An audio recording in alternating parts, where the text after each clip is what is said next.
કે અમારો દેવીદાસ બાપુ કેવો છે કે કોઈને ખેતર વાડિયું અને કોઈને ગામ ગરાસ, પણ આકાશી રોજી ઉતરે ઈ તો અમારો પરબે દેવીદાસ. કારણ કે એને સંગ્રહ નથી કર્યો.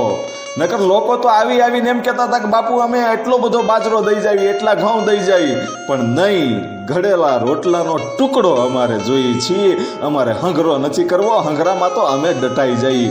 એવું કહેવા વાળો અને રક્તપિતિયાની સેવા કરવા વાળો માણસ આજની દુનિયામાં કોણ સેવા કરે? આજની દુનિયામાં આ જે કોરોનાનો રોગ આવ્યો તો વાલા હતા એ વેરી થઈ ગયા હતા, પણ જે તે સમયમાં એ દેવીદાસ બાપુ છે એ નોંધારાનો આધાર થઈ અને રક્તપિતિઓની જે સેવા કરી હતી એ આજે ડંકા એટલે વાગે છે. એમણે નથી ઇતિહાસો બનાવી જતા, એમના ઇતિહાસ નથી લખાઈ જતા, પણ એની આપણે મૂળ વાત કરીએ તો દેવીદાસ બાપુના જે પૂર્વજો હતા એ વાઢિયા